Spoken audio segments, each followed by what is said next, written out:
बजरंग, मेरा पहला सवाल ये है कि पिछला 1 डेढ़ साल काफ़ी मुश्किल रहा है हम सब के लिए, खासतौर पर खिलाड़ियों के लिए।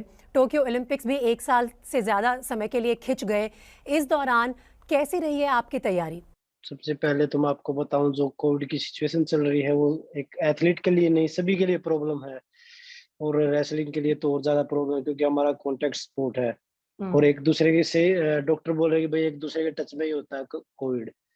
तो हमें खुद को सेफ भी रखना है और अपनी तैयारी भी करनी है। और 1 साल का जो कोरोना में टाइम मिला है, तो उसका हमें और ज़्यादा फ़ायदा उठाना है क्योंकि सभी की ट्रेनिंग बंद थी कोविड में।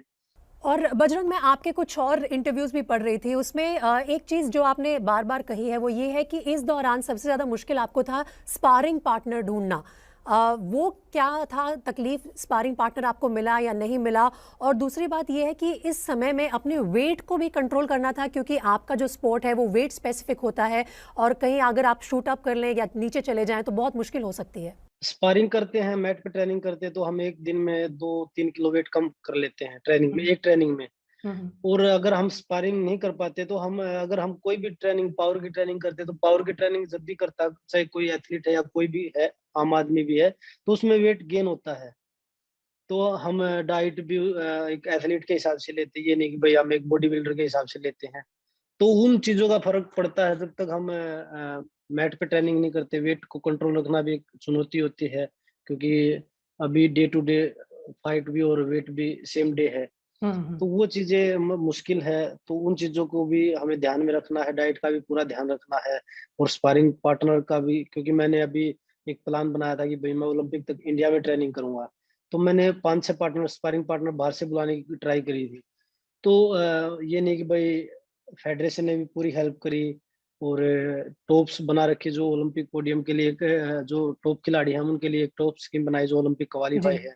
तो इसमें हम जो कोविड की सिचुएशन इसीलिए नहीं हो पा रहा, नहीं तो हर चीज़ मतलब हर चीज़ मिल सकती थी। बजरंग, अगर हम men's 65 KG freestyle wrestling की बात करें तो 7 से 8 ऐसे रेसलर्स हैं हर देश के, काफ़ी देशों से, जो यहाँ पर पोडियम फिनिश करने में केपेबल हैं।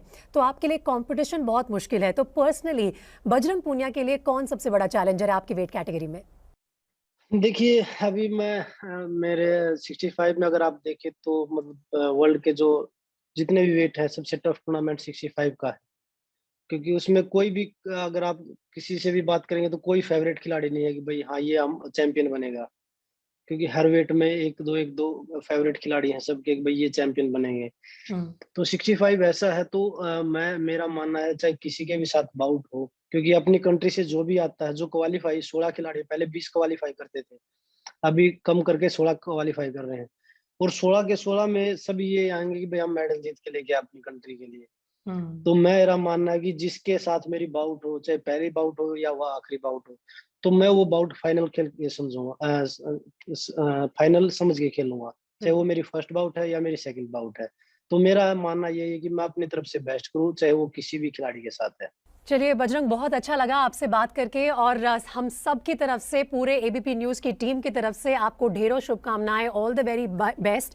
आप जब वहां मैट पर उतरेंगे तो हम सब आपकी जीत के लिए यहाँ प्रार्थना कर रहे होंगे। थैंक यू एबीपी न्यूज़ में हमारे साथ जुड़ने के लिए। बहुत-बहुत धन्यवाद मैडम।